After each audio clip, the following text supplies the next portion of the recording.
मुझ पर अपराध हुआ और दंड भी मुझे ही मिला। मेरा पक्ष सुने बिना मेरा न्याय किया गया। तब से मैं प्रतीक्षा में हूं कि कोई आए और मेरी पीड़ा सुने। और अब तुम आए हो राम। इनकी बात पर विश्वास नहीं किया जा सकता। महर्षि गौतम जैसे महान ऋषि क्या ऐसी श्राप दे देंगे?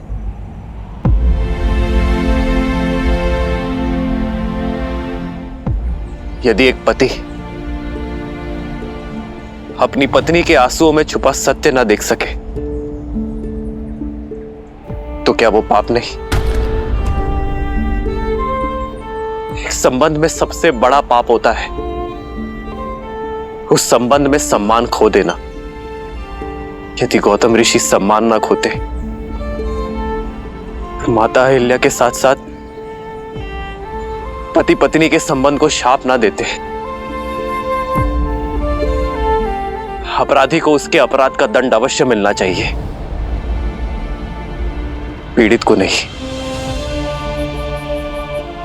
एक स्त्री की पवित्रता का मापदंड उसका शरीर नहीं होता,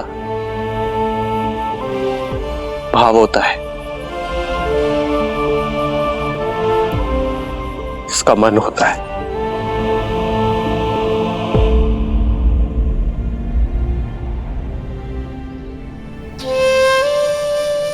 मैं लज्जित हूं मां कि आपके पति ने आपकी पीड़ा नहीं समझी, किंतु ये पुत्र समझता है। आप निष्पाप है मां, आपको दिया गया शाप अनुचित था।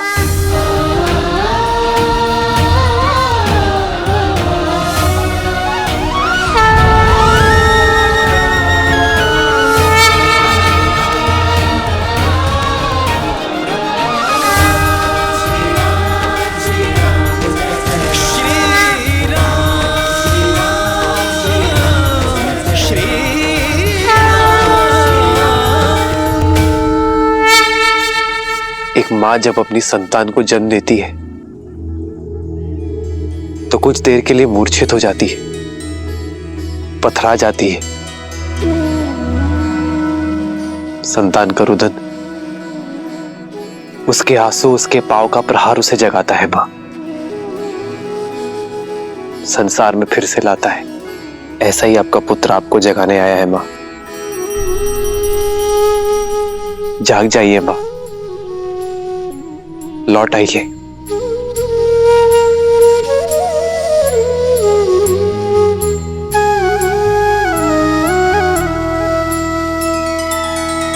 नैना करुणा पग में ममता, पाषाण में लादे प्राण, निष्पाप ना कभी दंड भोगे, राम का है ये विधान। श्री राम श्री राम श्री राम श्री राम श्री राम श्री राम श्री राम श्री राम।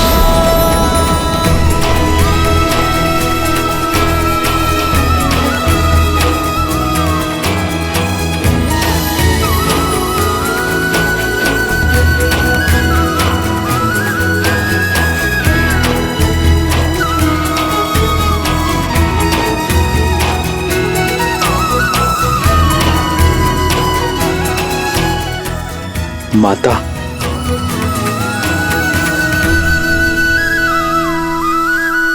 आदर्श और मर्यादा की है ये कथा महापावनम, काट मद श्री से मिला दे श्रीमद् रामायणम, श्रीमद् रामायणम, श्रीमद् रामायणम।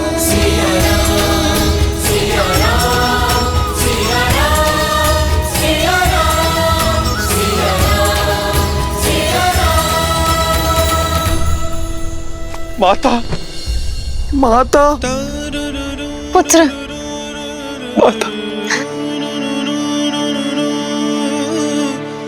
माता, मुझे क्षमा कर देना। मैं वो अभागा पुत्र हूं जो मेरी माता की पीड़ा समझ नहीं पाया। मेरा समस्त जीवन आत्मग्लानि में व्यतीत हो गया। माता,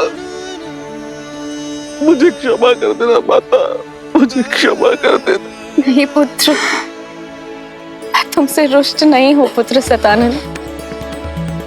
व्यक्ति की समझ तो आयु से परिपक्व होती है।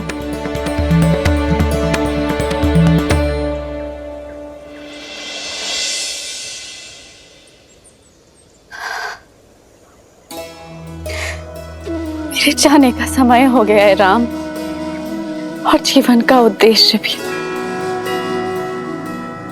जो कदाचित तुम्हारी यात्रा में आकर संसार को संबंधों की सीख देना था। आज तुम्हारे सत्य ने मुझे मोक्ष दिलाया है। जैसे मैं केवल राम का नाम लेकर इस संसार से जा रही हूँ, उसी प्रकार सभी सिर्फ तुम्हारा नाम लेकर ही साथ जाएंगे। राम नाम सत्य है। जीवन में हानि लाभ, शाप वरदान, पवित्र अपवित्र कोई महत्व नहीं रखता। महत्व है तो मात्र एक सत्य का। और यही सोच मनुष्य को जीवन और मरण के चक्र से मुक्ति दिलवाएगी, मोक्ष दिलवाएगी। राम नाम सत्य है। राम नाम सत्य है। राम नाम सत्य है। राम नाम सत्य है। राम नाम सत्य है। जय जय राम श्री राम।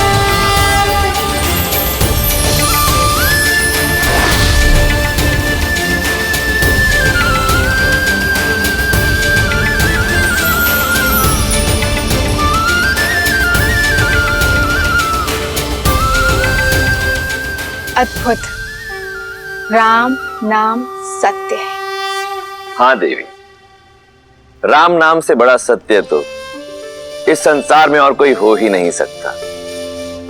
क्योंकि श्री राम जैसे मनुष्य अपने अपयश की चिंता किए बिना दूसरों की पीड़ा हरते हैं। अपने विषय में सोचे बिना दूसरों के विषय में सोचते हैं। अब ऐसे मनुष्यों के जीवन का मार्ग तो सत्य से ही परिपूर्ण होगा। वहीं दूसरी ओर रावण जैसे लोगों के लिए उनके व्यक्तिगत लाभ, उनके अभिमान, उनके यश से बढ़कर और कुछ नहीं होता। और यही कारण था कि रावण सीता के स्वयंवर में जाने के लिए सज्ज हुआ।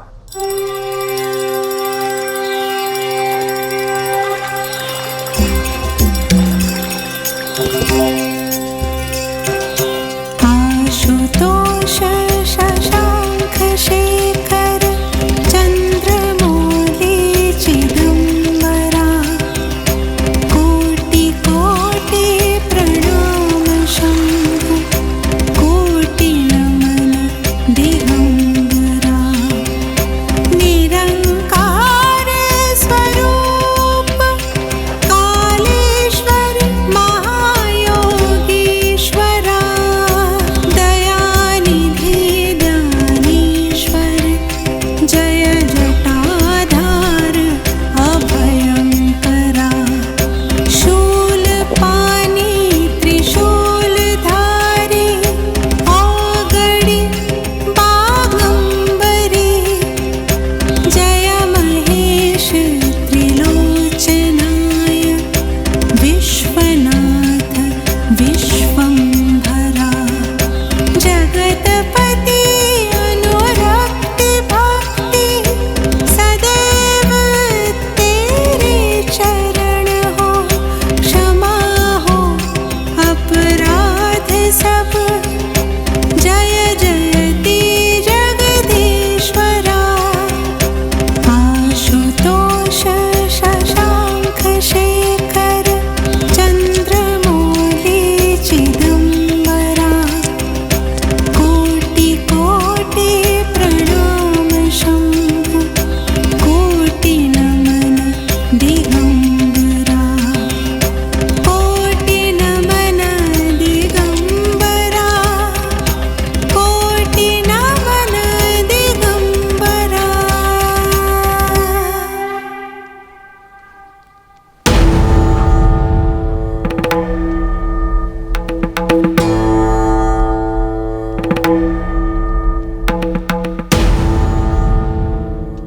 अपने स्वामी को विदा दो मंदोदरी।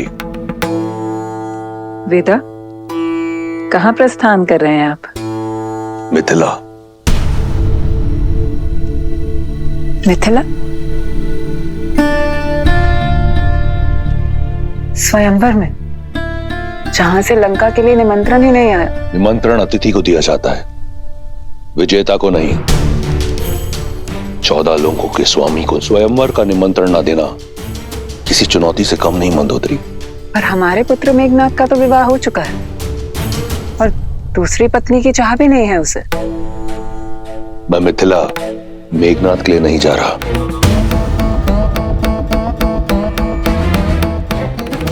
तो फिर तो ये चुनौती सम्मान का नहीं, उपहास का कारण बनेगी रक्षराज। आपकी आयु तो जनक से भी अधिक है। निसंदेह, परंतु ना मैं जनक हूं और ना सीता का पिता। और आयु उन्हीं की बढ़ती है जो स्वयं को वृद्ध माने। इतने वर्षों पश्चात मेरा प्रेम, मेरी सेवा आपके लिए कम पड़ गई। मंदोदरी, तुम मेरे लिए वो अमूल्य रत्न हो जिसका तेज, जिसकी चमक कभी मंद नहीं होगी। तुम सदैव मेरी पटरानी रहोगी। फिर जनक पुत्री क्यों? मैं मिथिला केवल जानकी के लिए नहीं, महान शिव धनुष पिनाक के लिए जा रहा हूं। उसका वहां मिथिला में रहना चुभता है मुझे। जब महादेव का परम भक्त यहां लंका में है तो उनका पावन धनुष वहां मिथिला में क्यों? मैं उसे यहां लेकर आऊंगा अपनी भक्ति के प्रसाद के रूप में। और यदि जानकी मेरी वीरता का पुरस्कार बनकर यहां आती है तो इसमें क्या बुराई है? जो आप करने जा रहे हैं वो अनुचित है लंकेश।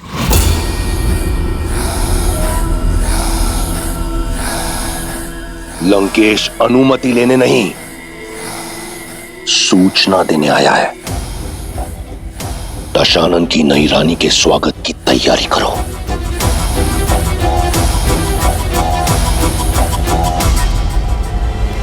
अपने इस भक्त को आशीर्वाद दे महादेव। और मुझे आशा है कि मेरी पटरानी की ओर से आपके धनुष के स्वागत में कोई कमी नहीं रहेगी।